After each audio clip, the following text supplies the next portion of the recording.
Well, I've just watched the second episode of the new season of Star Trek Picard, and my thoughts on it are the following. First, I don't think it's as good as an episode as the first one, principally because for me they're just treading water in the same literal geographical location, as it were, for pretty much the entire episode. There's there are revelations in the episode I won't get into, which they could have gotten to much more quickly and easily, and could have, as a direct result, progressed on with the story, much more than they did. It's too much just treading water, standing in place. Literally, they're not a bit too much hemming and hawing or talking or just arguing over a particular issue.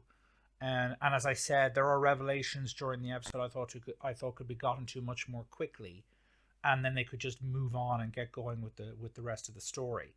So in that regard, I don't think it's as good as the previous episode, and hopefully this isn't an indicator as to what's going to happen throughout the rest of the season. A bit too much talking, a bit too much exposition.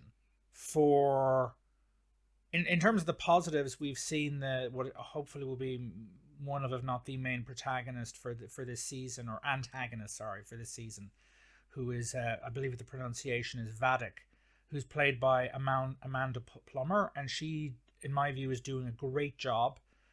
This is a very kind of different kind of, and again, antagonist slash bad guy by Star Trek standards, certainly from what I can remember of the various kind of people you came up against in the previous Star Trek shows or in the movies.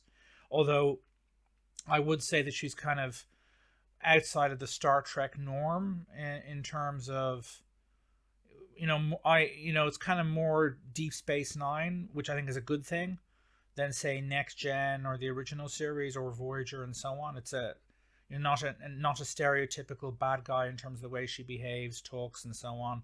Or at least talks, or just behaves. She does bad things, which is kind of stereotypical of bad guys in general, let alone in Star Trek. And I think she did a very, very good job. Hopefully she doesn't get vaporized or something in the next episode, and hopefully she's around for a while. I think she'll make a very good antagonist.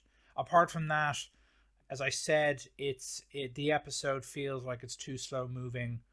It could have been faster paced. There was, again, certain story notes that could have been gotten to, in my view, much more quickly, and they could have just moved on or dealt with the reactions to those story points much more within the episode to a much greater degree than they did.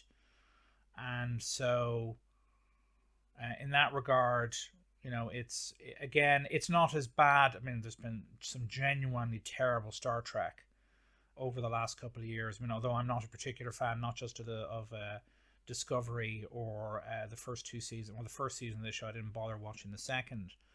But I'm also not a particularly big fan of Star Trek Enterprise. I think that's what it was called, the one with starring Scott Bakula. And I'm not a particularly big fan of Voyager. Again, as I said in my previous episode review, I think the peak of the series in terms of storytelling is DS9, and it's been a regression since then. Hopefully this will be an improvement going forward. The acting is perfectly fine to great. Well, so I wouldn't say great. It's it's what you'd expect from a TNG quality show, which is, again, I think is very heavily helped by the fact that it's much better written than the Star Trek we've seen over the last couple of years. But again, the Star Trek we've seen over the last couple of years has been complete and utter dreck. So that's not a particular shock or surprise. Another particular fan favorite character does turn up in this episode, and I assume that character will be around for a while. Hopefully it won't be a kind of a member-berry cameo, but we'll have to see where that goes. And again, this is a non-spoiler review, so I'm not going to tell you anything who it is. But overall, not as good as the first episode. Too much waiting around and talking, waiting for a key story / plot point to turn up, which could have been done much more quickly. And I think it could be hopefully, if it turns out to be the worst episode of the season, fantastic. But again, it's still better Star Trek than anything we've seen recently from Star Trek, either from the first season of Star Trek Picard. Again, I didn't bother watching the second, or from Star Trek Discovery. Again, I haven't really watched Strange New World, so I can't really comment on that. Anyway, this is Defub21. Let me know your thoughts on the episode in the comments. If you haven't already liked and subscribed, please do so for more scintillating content like this going into the future. And have a nice day.